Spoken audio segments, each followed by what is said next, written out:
প্রিয় ছাত্রছাত্রীরা, ইংলিশ ভ্যালির পক্ষ থেকে আমি অনায়কান্তি মণ্ডল তোমাদেরকে অনেক অনেক স্নেহ, ভালোবাসা ও শুভেচ্ছা জানাই।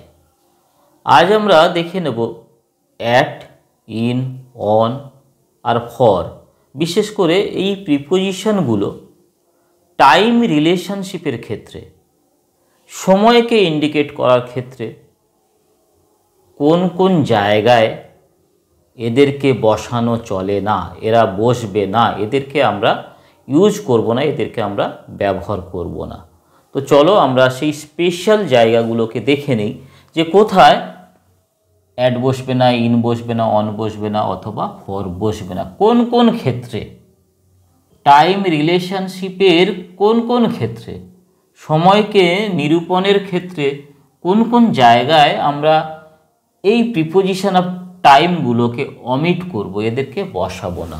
তো চলো, before noun group containing adjectives, noun group অর্থাৎ নাউন থাকবে, তার সঙ্গে অন্য ওয়ার্ড থাকবে, সেই যে নাউন গ্রুপ, সেই নাউন গ্রুপে বলা হচ্ছে before noun group containing adjectives.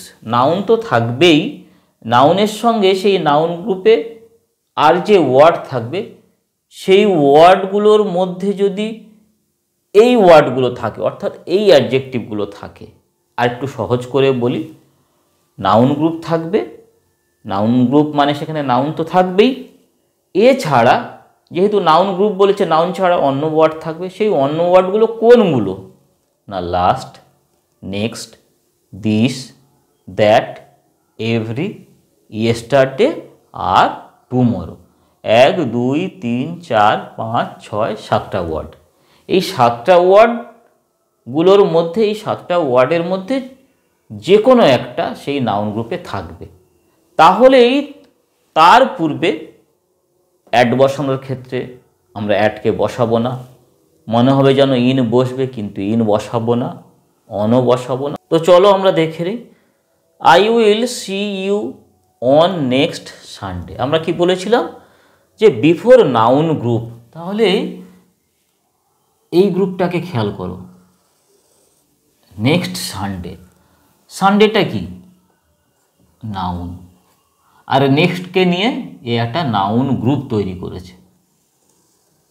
নেক্সটকে নিয়ে সানডে একটা নাউন গ্রুপ তৈরি করেছে। এ পর্যন্ত বোঝা গেল। এবার বলা হচ্ছে এই নাউন গ্রুপের মধ্যে অ্যাডজেক্টিভস, কন্টেনিং অ্যাডজেক্টিভস কী কী সেগুলো না, লাস্ট থাকতে পারে, নেক্সট থাকতে পারে, দিস থাকতে পারে, দ্যাট থাকতে পারে, এভরি থাকতে পারে, ইয়েস্টারডে থাকতে পারে, টুমরো থাকতে পারে। কি আছে এখানে? নেক্সট রয়েছে, এটা এখানে অ্যাডজেক্টিভ হিসেবে ব্যবহৃত হয়েছে। যাই হোক, এত কঠিনতা জটিলতায় আমরা যাচ্ছি না। তাহলে নেক্সট এই ওয়ার্ডটা রয়েছে। তখন বলা হচ্ছে তার পূর্বে আমরা প্রিপোজিশন অফ টাইমকে, সেটা অ্যাড হতে পারে, ইন হতে পারে, অন হতে পারে, সেটাকে আমরা ইউজ করব না। I will see you on next Sunday, অনটা এখানে হবে না, এটা ইনকারেক্ট সেন্টেন্স। তাহলে কারেক্ট সেন্টেন্স কি হবে? I will see you next Sunday হয়ে গেল। পরের সেন্টেন্স দেখো, they got married in last April. তাহলে আমরা কি বলেছিলাম? বিফোর নাউন গ্রুপ, বিফোর মানে কি পূর্বে, আগে, before noun group containing adjective. তাহলে চলো নাউন গ্রুপটাকে আমরা খুঁজি। লাস্ট এপ্রিল, এপ্রিলটা কি? এখানে নাউন, আর লাস্টকে নিয়ে এ একটা গ্রুপ বানিয়েছে, লাস্ট এপ্রিল, এটা একটা নাউন গ্রুপ। বলছে এই নাউন গ্রুপের মধ্যে লাস্ট থাকতে পারে, নেক্সট থাকতে পারে, দিস থাকতে পারে, দ্যাট থাকতে পারে, এভরি থাকতে পারে, ইয়েস্টারডে থাকতে পারে, টুমরো থাকতে পারে। এখানে কি রয়েছে? লাস্ট, এই ওয়ার্ডটা, এই অ্যাডজেক্টিভটা রয়েছে। তখন তার পূর্বে আমরা প্রিপোজিশন অফ টাইমকে অমিট করব, রাখবো না। তাহলে এই সেন্টেন্সটা কি ঠিক আছে? নিশ্চয়ই এটা ঠিক নেই, এটা incorrect sentence. They got married ইনটা হবে না, ইনটাকে আমরা রাখবো না, তাহলে এটা ইনকারেক্ট সেন্টেন্স। সঠিক সেন্টেন্স কি হবে? They got married last April, এটাই হচ্ছে কারেক্ট সেন্টেন্স।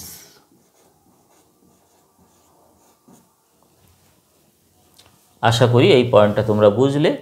পরে আর একটা পয়েন্ট দেখো, before phrases beginning with all. সেই সমস্ত ফ্রেজ যে ফ্রেজটা অল দিয়ে শুরু হয়েছে তার পূর্বে আমরা প্রিপোজিশন অফ টাইমকে বসাবো না। তো চলো আমরা দেখি। It rained for all day. All day, এই যে ফ্রেজটা এটা কি দিয়ে শুরু হয়েছে? অল দিয়ে শুরু হয়েছে। আমরা কি বলেছি?